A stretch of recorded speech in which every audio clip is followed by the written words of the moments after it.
You really are funny. It's a shame he got to you first. Merle!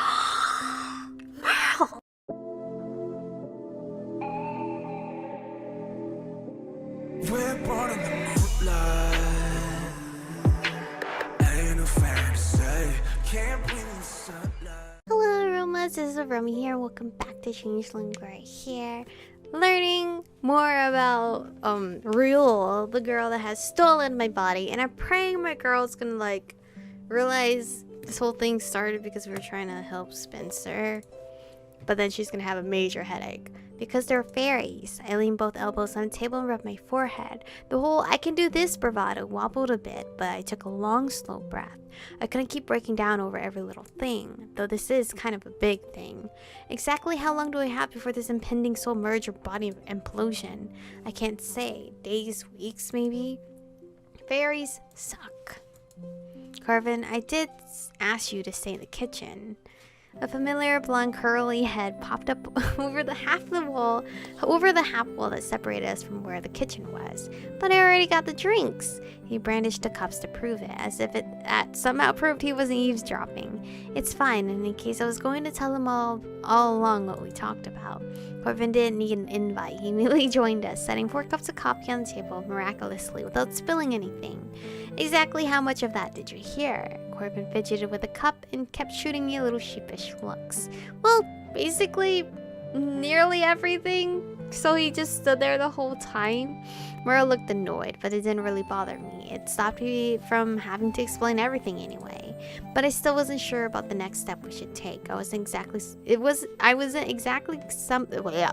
expecting something like this. I thought I was having my body snatched. I didn't think I would be the body snatcher.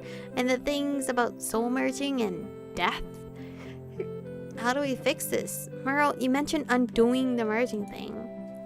I said I would be hesitant to try. If I could separate you from that body, your soul would naturally return to your body. But that's what they want. Doing it by force would nullify the contract, though. They'd have to return you. But if Merle can't do it, then you have to find another way to break the contract before it's completely before it's complete. And I can't, oh my god, I found another pimple on my forehead. And I can't help you with that. I don't know the terms of your contract, and the Fae kept important secrets, like how to break contracts away from people like me in the first place. Will Brenna help me though? In the other routes, somebody else forced it down my throat. Like in Mark's route, I just had it splashed over me. And then in Danny's route, I was kidnapped and forced to drink it. So, in William's route, what happened? I don't quite remember.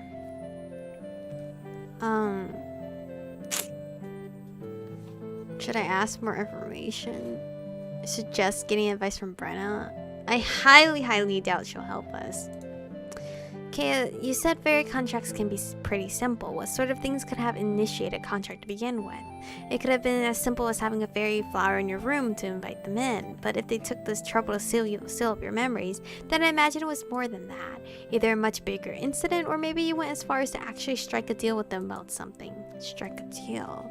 I couldn't imagine what 6 or 7-year-old me would strike a deal with fairies about. Just thinking about it made my head hurt. Which makes them target one child over another. I meant what?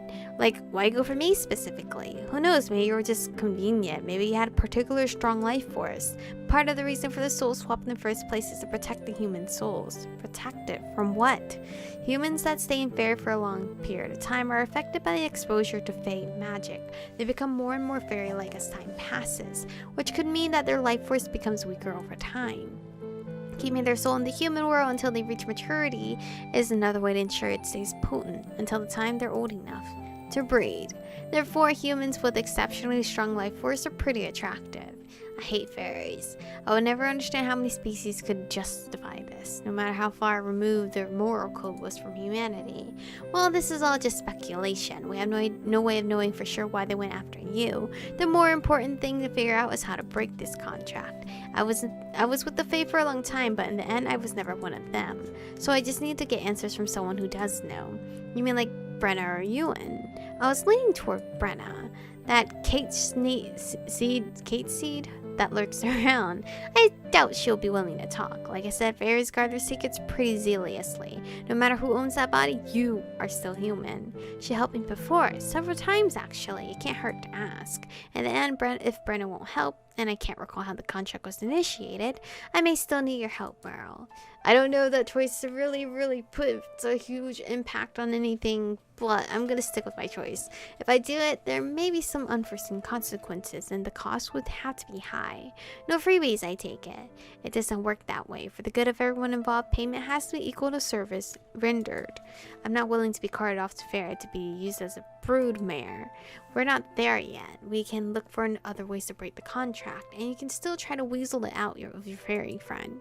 Friend is a strong word, but I'll try. Corey, will you get Michiko a lid for a cup? It looks like we're done for today. Yeah. It gave me a reassuring smile and left us there to go back to the kitchen. Kate stood. Sorry I couldn't offer a solution. No, you were helpful. Thank you. At least I know what's going on now. At least half the stress from all this was from not understanding what was happening.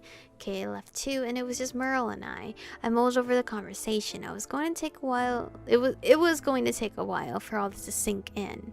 Michiko? I looked up at him, wondering what he was going to drop on me this time. He was kind of using that tone of voice. I know that this is a lot to deal with right now, but I have a request. Consider it payment for my help today. I think it'll be a fair exchange. What is it? First, I wanted to ask you, how serious are you about Corvin? What the fuck? What kind of question is this? I blinked in surprise and immediately went red to my ears as I looked away. Everyone keeps asking about that. Well, it's unusual to see Corvin get close to someone. There are usually multiple factors keeping him at bay. Corvin is... I took a long deep breath, trying to order my thoughts and figure out how to express them properly. I care about him. Whether it's as a friend or something more significant, I do care about him. A lot. If you're unsure how you feel, then it might be best to end things now, because I would hate for Corvin to get hurt. He's been through enough. Yes. Okay.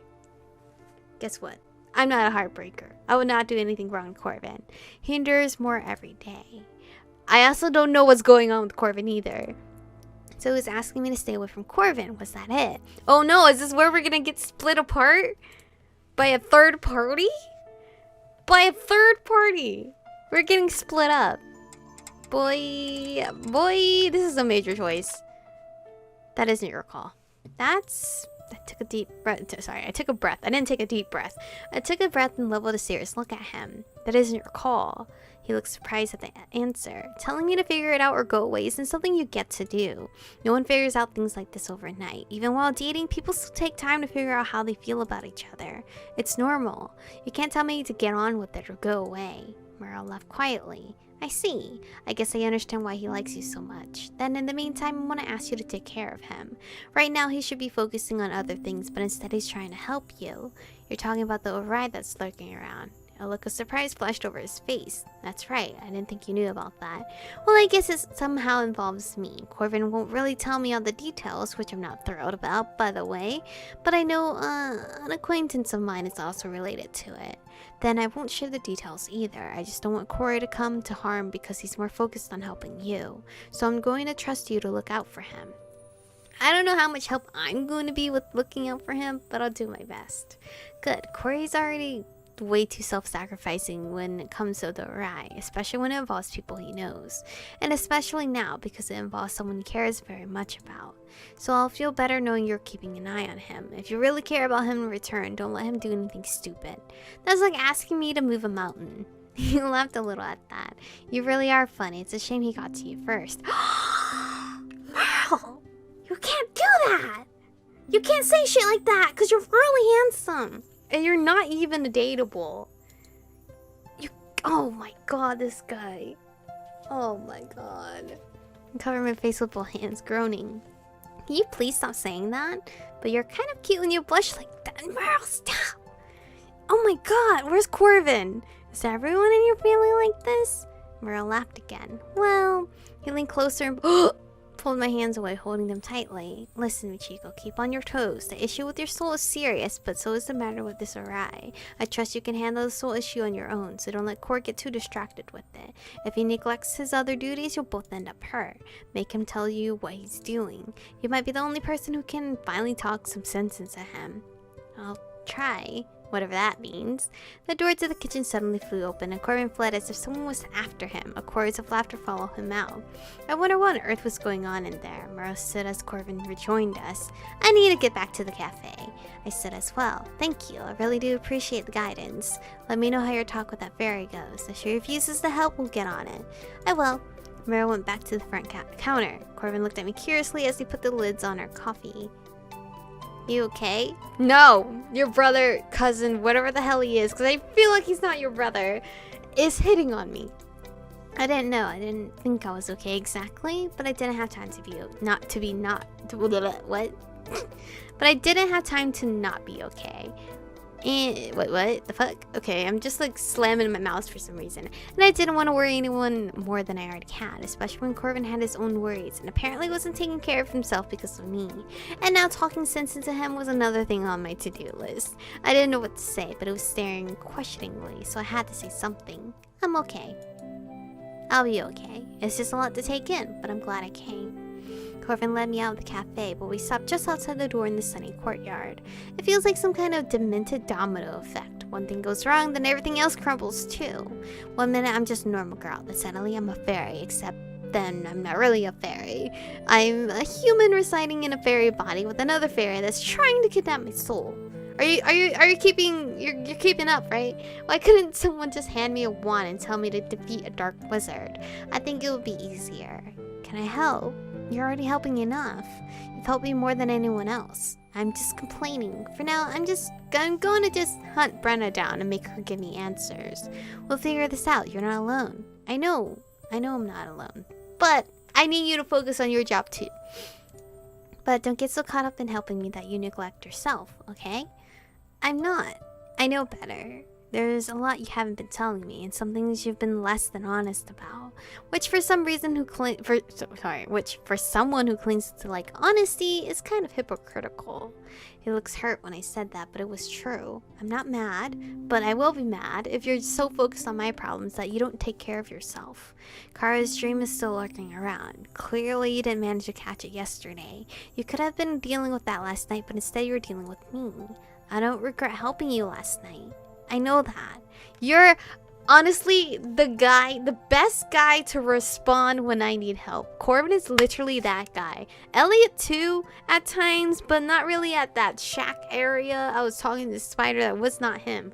But Corvin just magically has the power to be there when I really need him, and he'll be there. So, props to you, Corvin. Very loyal. But the longer you'll let that thing run around, the stronger it'll be, right? I don't want you to get hurt trying to deal with it because you waited too long. I don't want you to get hurt at all. Do you understand that? I don't want you hurt either. I have other people who can help me. You don't. Deal with it properly, then worry about me. I touched his cheek. Ooh, hesitantly, and smiled up at him. Promise. Corvin reached up and took my hand, closing his eyes. I want you to be able to rely on me. Boy, I already do. You're like literally call for you. You're there. That I cannot, hands down, give you enough props for that, okay? I do rely on you, probably too much, which is why I don't want anything to happen to you. It won't. Good, because the next time you show up with bandaged hands or a bandaged face and you tell me you fell down the stairs or punched yourself, I'm going to kick you in the shins. Because at least I'll know for sure where that injury came from. Merle has a big mouth. But for the record, I really did punch myself in the face. Of course you did. I gave one of his blonde curls a gentle tug. Go deal with your stuff. I'll deal with my own stuff for today. But I leaned up quickly and pressed... Whoa. Whoa! Pressed a super quick kiss to his cheek, trying to still my wildly pounding heart. Corvin's eyes went wide and he immediately stopped talking. Just for today, and I'll see you tomorrow, okay? He nodded, eyes still wide. A faint blush was slowly creeping across his cheeks. Ooh, my girl's so bold in this route.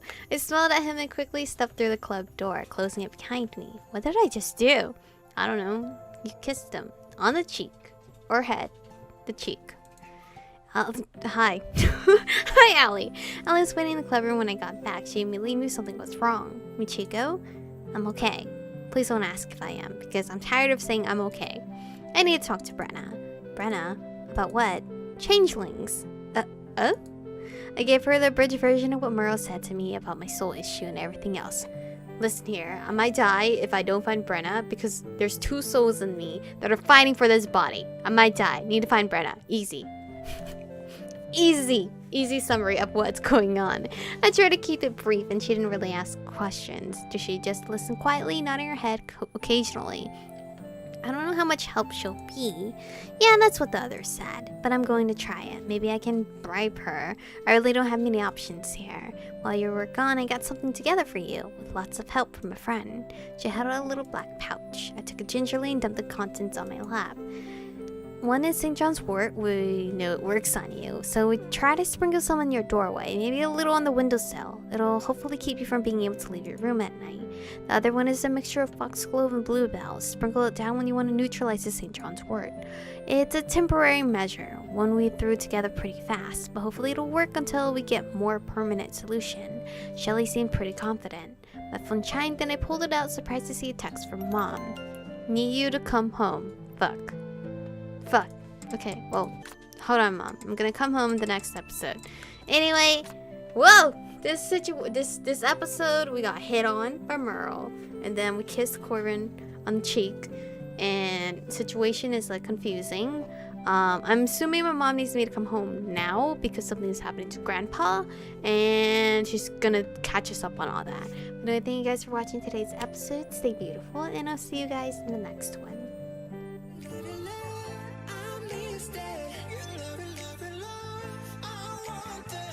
Touch it, touch it, touch.